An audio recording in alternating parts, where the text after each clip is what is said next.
कई बार हम कहते हैं कि परमार जी ने शादी नहीं की, ये प्रश्न यूएनओ में उठाया जाएगा।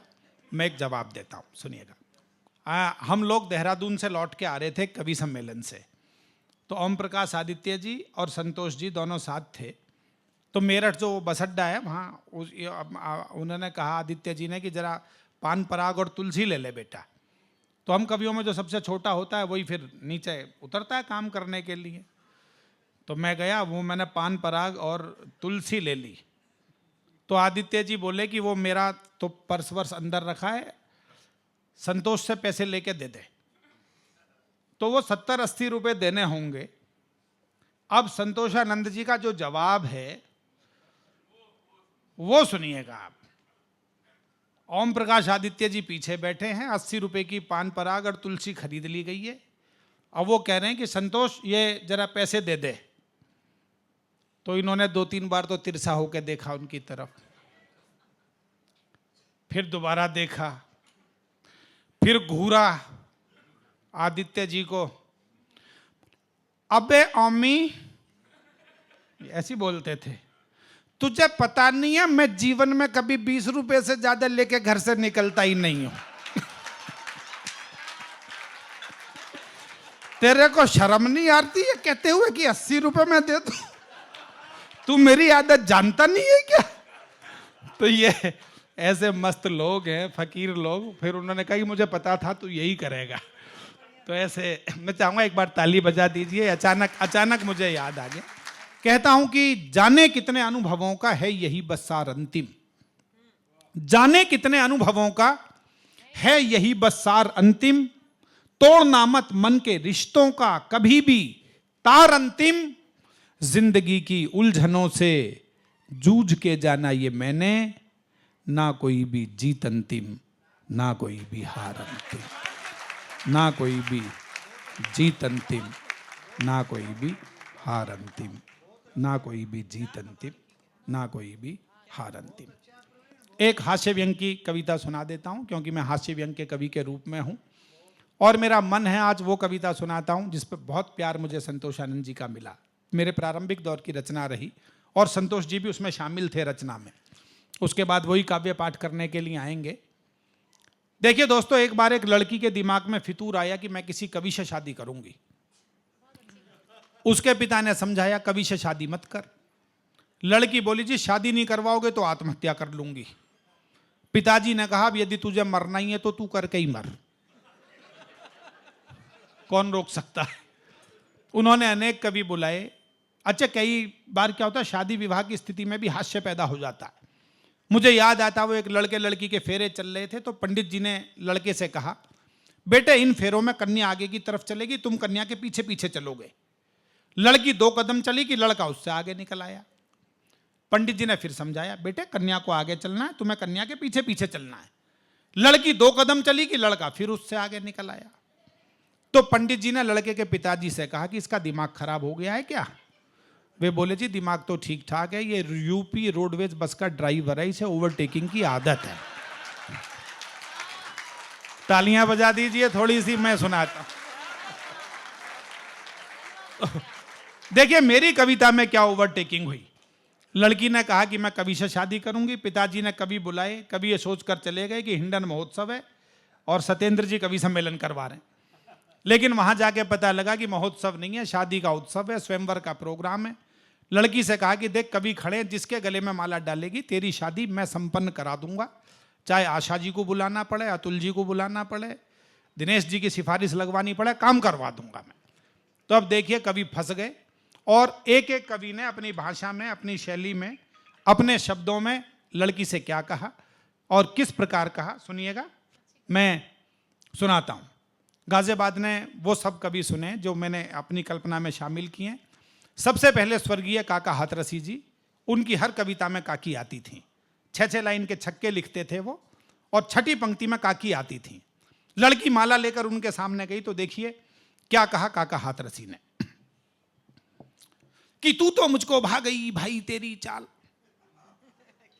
क्यों पवन जी ऐसे ही पढ़ते थे कि तू तो मुझको भा गई भाई तेरी चाल, जब से देखा है तुझे मन में है भूचाल। अरे मन में है भूचाल, ठुमक कर डांस कर रहा, पर मन ही मन में मैं तुझसे रोमांस कर रहा। अगर मिले तू कोई तमन्ना रहे ना बाकी, इन सारे कवियों की भी तू होगी काकी, इन सारे कवियों की भी तू होगी काकी, इन सारे कवियों की भी तू होगी काकी। ऐसा कहकर काका जी बच गए। उनके बाद लड़की आगे बढ़ी तो ओम प्रकाश आदित्य जी, जिनका मैंने जिक्र किया, हमारे संतोष जी के ओमी भाई। ये माइक भी इतना ऊंचा करना पड़ता था, मैंने उनकी शैली का अनुकरण किया। लंबे तकड़े आदित्य जी, देखिए उन्होंने क्या कहा कि तू है छोटी मैं हूं लंबा, मैं तो हूं पूरा चंबा, कद्दू के मुकाबले में खीरे सी लगेगी तो। तालियां बजाएं तो ऐसी बजाएं कि आदित्य जी को लगे कि मुझे याद कर रहा है। कि तू है छोटी मैं हूं लंबा, मैं तो हूं पूरा चंबा, कद्दू के मुकाबले में खीरे सी लगेगी तू, पूरा 5.5 फुट वृत्त मेरे पेट का है, सामने मृदंग के मंजीरे सी लगेगी तू, सामने मृदंग के मंजीरे सी लगेगी तू, हिमगिरी जैसा दिव्य रूप पास में है मेरे, कि हिमगिरी जैसा दिव्य रूप पास में है मेरे, सामने सुमेरु के मतीरे सी लगेगी तू, तालमेल तेरा मेरा हो ही नहीं सकता है, ऊंट जी के मुंह में तो जीरे सी लगेगी तू, ऊंट जी के मुंह में तो जीरे सी लगेगी तू, ऊंट जी के मुंह में तो जीरे सी लगेगी। ऐसा कहकर आदित्य जी भी बच गए। उनके बाद में अशोक चक्रधर जी, उनकी भाषा शैली से आप सब परिचित हैं। देखिए ये कविता इसलिए महत्वपूर्ण है, मेरे गुरुजी ने बताया, बेचैन जी ने, कि प्रवीण ये केवल नकल नहीं है उन कवियों की, इसमें भाषा शैली भाव शिल्प और शब्द भी वैसे ही हैं जैसे वो कवि होते। अशोक जी के सामने लड़की माला लेकर आती तो देखिए वो क्या कहते कि आइए आइए आइए, मेरी तरफ जरा आराम से आइए, वैसे तो आप सुंदर हैं, सलोनी हैं, वलकल वसन में हैं, माया मृग छोनी। ये वलकल वसन और माया मृग छोनी ये वही लाएंगे। वलकल वसन में है, माया मृग छोनी है, प्यारी सी मूरत है, लेकिन हमारी नहीं, श्री लालू जी की जरूरत है। उन दिनों बड़े फेमस थे वो दोनों बच्चे, हमारी नहीं श्री लालू जी की जरूरत है। हां, हम कवियों में तो एक हैं जिन्हें घराड़ी से बहुत अधिक प्यार है, प्यार की वजह से थोड़े से गंजे हैं, लेकिन बहुत अधिक समझदार हैं, इतने ज्यादा कि सबको घर की बातें बताते हैं, 4 लाइना सुनाते हैं, पूरे पत्नी धर्मा है। अब तो आप समझ ही गए होंगे, आशा दीदी तो समझ गई। प्रिय भाई सुरेंद्र शर्मा हैं, उन्हीं की जिंदगी में है पूरा पूरा अमन और चैन जी ही, इसलिए वहीं जाइए बहन जी। लड़की देखिए जब सुरेंद्र शर्मा जी के सामने गई तो उन्होंने अशोक चक्रधर जी से क्या कहा और किस प्रकार कहा। रे चक्रधर, तू हमारी जिंदगी पे मकड़ी का जाला क्यों पूर रिया है, चांद पे जो बाल बचे हैं इन्हें दुश्मन की ताई क्यों घूर रिया है। रे थारा महारा तो दोस्त दोस्त का, भाई बिरादर का नाता है, यदि या थारी बहन हो सके है तो तुम्हारी भी माता है, यदि या थारी बहन हो सके है तुम्हारी भी माता है। ऐसा कहकर सुरेंद्र जी भी बच गए।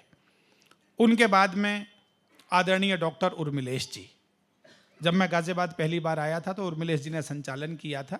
गाजियाबाद उन्हें अच्छी तरह जानता है, जो नए बच्चे नहीं जानते मैं उन्हें बताता हूँ। उनकी एक बड़ी लोकप्रिय कविता थी, गाएंगे गाएंगे हम वंदे मातरम। लड़की माला लेकर उनके सामने आई तो देखिए उन्होंने लड़की से क्या कहा और किस प्रकार कहा। आपकी मोहब्बत तालियां मिलेंगी तो मुझे अच्छा लगेगा सुनाने में। उन्होंने क्या कहा कि मेरी जिंदगी है इस देश के लिए। वो सुनाते थे तो संतोष जी ये कहते थे तू च्युइंगम खा के क्यों सुनाता, ये बोलते थे उनसे, ऐसे सुनाता है जैसे च्युइंगम खा रखी है। कि मेरी जिंदगी है इस देश के लिए, पूरे भारतीय परिवेश के लिए, ना बनिए राग और द्वेष के लिए, रूपसी के रूप वाले वेश के लिए, इससे कहो कि कहीं और चली जाए,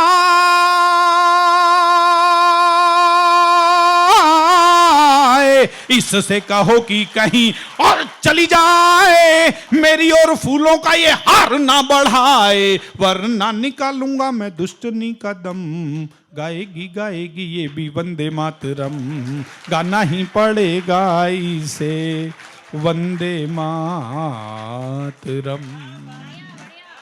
ऐसा कहकर उर्मिलेश जी भी बच गए। उनके बाद में हुल्लड़ मुरादाबादी जी, आपने हुल्लड़ जी को सुना होगा। उनका छोटा कद, बहुत मोटा बाहर को निकला हुआ पेट रहता था और वे गणपति वंदना सुनाते थे। तो उन्होंने अपने पहले वाले कवि से कहा कि गणपति बप्पा मोरिया, गणपति बप्पा मोरिया, हार नहीं डाला लड़की ने तो अब तक क्या रो रिया। गणपति बप्पा मोरिया, गणपति बप्पा मोरिया, जिनके मुंह है टेढ़े मेढ़े, यही भाषा थी हुल्लड़ जी की। जिनके मुंह है टेढ़े मेढ़े वे लाइन में लगे हुए, जिन्हें मंच पे होना चाहिए खामो खामे अड़े हुए, और हार नहीं डाला मुझको भी, हुल्लड़ तो अब सोरिया।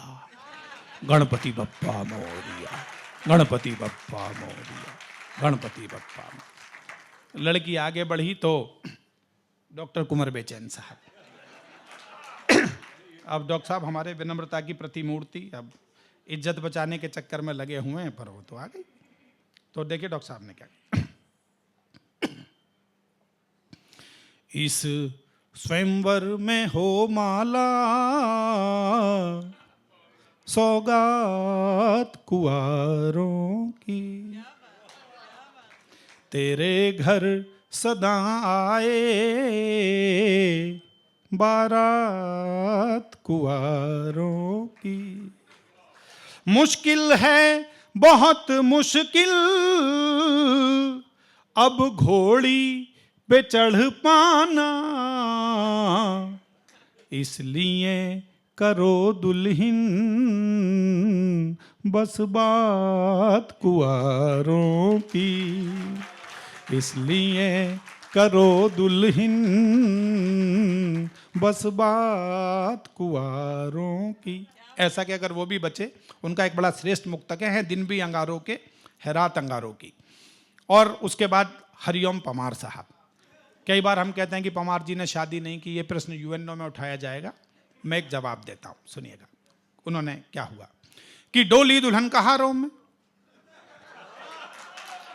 तालियां बजाओ तो जरा मेरी हिम्मत के लिए बजा दें। मेरी कविता से ज्यादा मेरे हिम्मत पर दाद चाहूंगा। यथार्थ देखो क्या कहा उन्होंने कि डोली दुल्हन कहारों में, चंदा सूरज तारों में, गांव गली गलियारों में, दिल्ली के दरबारों में, टीवी में अखबारों में, भाषण कविता नारों में, धीरे धीरे भोली जनता है बलिहारी दुल्हन की। ऐसा ना हो देश जला दे ये चिंगारी दुल्हन की, ऐसा ना हो देश जला दे ये चिंगारी दुल्हन की, ऐसा ना हो देश जला दे ये चिंगारी दुल्हन की। वरमाला जब दूल्हे के पड़ जाती है, मेरी कविता पर नहीं, मेरे कहने की हिम्मत पर आपका आशीर्वाद चाहता हूं कि वरमाला जब दूल्हे के पड़ जाती है, बढ़ती हुई जनसंख्या भी बढ़ जाती है, पर मैं इसको और नहीं बढ़ने दूंगा, मर जाऊंगा माला ना पड़ने दूंगा।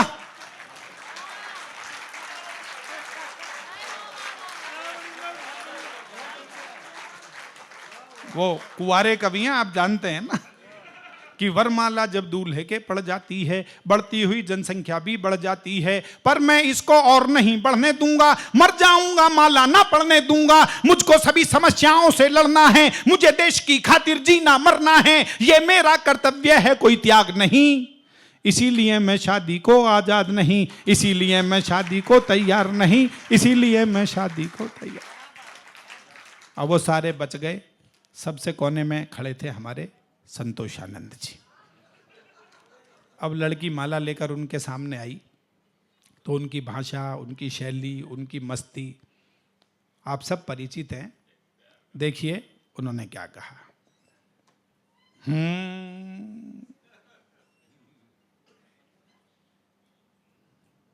बैठ जा भैया।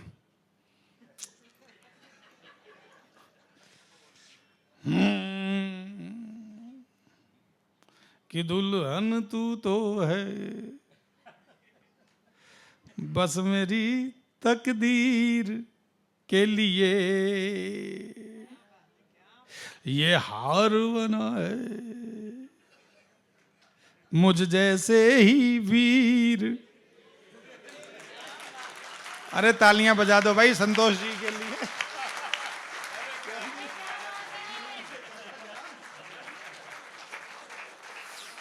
कि दुल्हन तू तो है बस मेरी तकदीर। ताली बजा देना वरना तुम्हारे बीच में भी कूद के आ जाऊंगा मैं।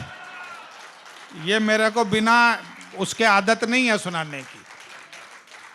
कि दुल्हन तू तो है बस मेरी तकदीर के लिए ये हार बना है जैसे ही वीर के लिए। ओ मेरा दिल है खाली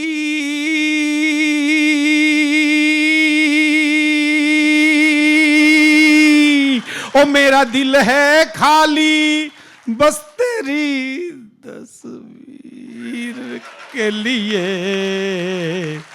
दुल्हन तू तो है बस मेरी तकदीर के।